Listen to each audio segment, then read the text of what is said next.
Fluminense, the only non-European team left in the Club World Cup semi-finals, hope to continue their fairy tale run.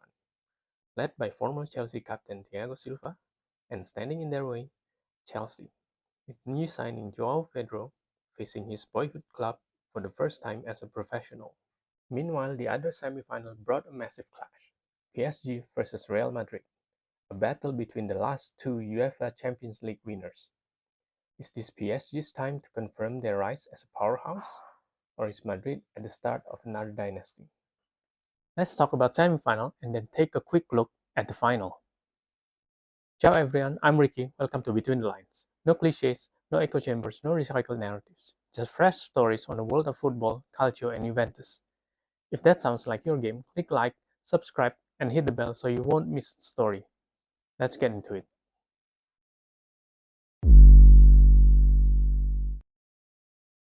Fluminense was the third Brazilian team Chelsea faced in this tournament.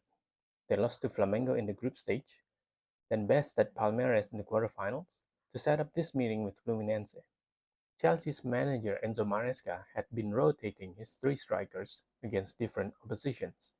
This time, it's João Pedro's time to play from the beginning, and the new signing took the opportunity to stake his claim as the main man, putting his boyhood club to the sword with two well-taken goals, one in each half.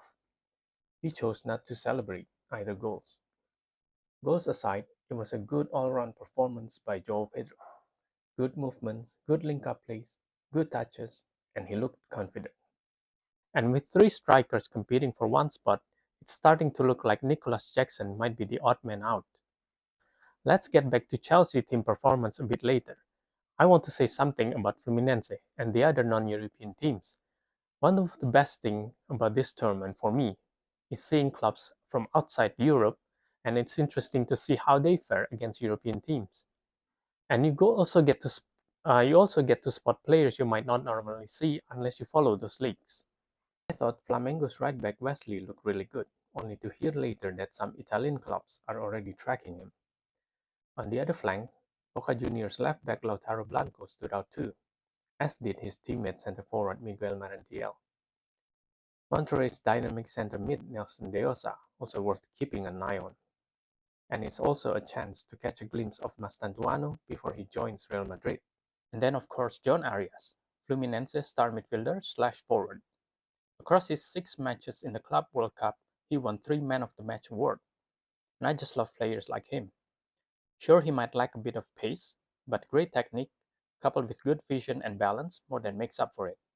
Here he is against Chelsea's Enzo, turning Enzo inside out and then releasing his teammate on the right. I also love this passage of play.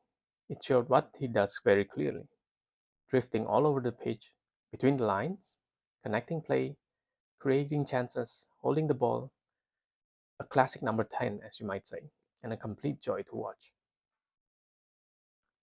Given that he's turning 28 soon, I don't know if there's any European clubs who's going to take a punt on him.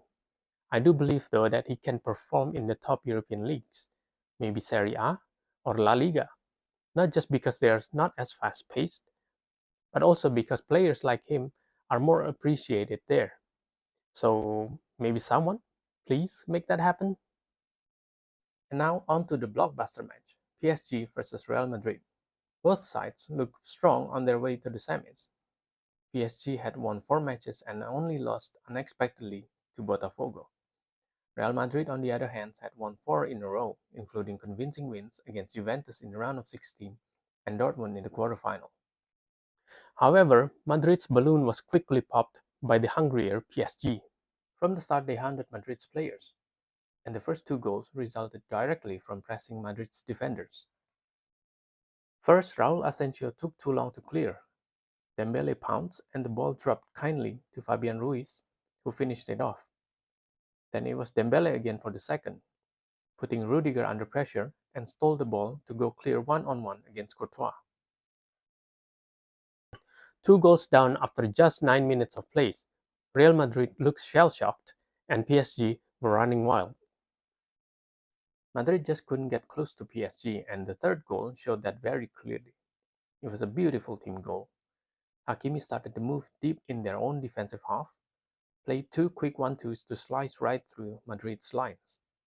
In the second half, Madrid saw more of the ball and tries to find a way back into the game. But PSG held firm and got another goal on the counter late on to make it 4-0. Gonzalo Ramos paid tribute to his late Portugal teammate Diogo Jota by doing Jota's signature celebration. Now this result put a new lens on the work that Alonso needs to do at Madrid if they were to challenge Barcelona next season. We know that from his previous team, Alonso likes his side to press, but this is Real Madrid. Will the Galactico press? On the other hand, it was quite a statement from PSG. Their last 7 games included these results: Inter 5-0, Atletico 4-0, Bayern 2-0, and Real Madrid 4-0. Tactically, mentally, as a group, they've arrived. And now they've made themselves the favorite for the final. So let's talk final. Chelsea versus PSG. No disrespect to the teams that Chelsea faced on the road to the final, but they're not exactly Bayern, Atletico, or Real Madrid, are they? Maybe it's just my bias towards possession-based style, but Chelsea haven't fully convinced me as a team yet. Yes, Chelsea did control possession in almost all their matches in the Club World Cup, but from what I saw, that control came from physical dominance. Now let's take a look at the match against Fluminense, for example. Chelsea looked comfortable, but a big part of that came from the fact that they were just stronger, faster, and more athletic. There was no real fear of counterattack because their defenders could just recover and catch up. And going forward, their attackers could force their way into the final third. It was simply brute force. Against PSG, though, I'm not sure that's enough. PSG has shown more facets to their games. They press high, they sit deep when needed, and of course, they dominate possessions. Now, they might not be as physically strong as Chelsea, but they have enough pace all over the pitch to cause Chelsea real problems. One of PSG's biggest strengths is their midfield trio. They're fluid and always interchanging position with one another. So Chelsea need to get a grip on midfield. Maybe sacrifice one of their wingers? Or put Palmer up front and add an extra midfielder? But there are a couple of factors going in Chelsea's favor. They do have an extra day of rest before the final. And also Maresca had been rotating his players throughout.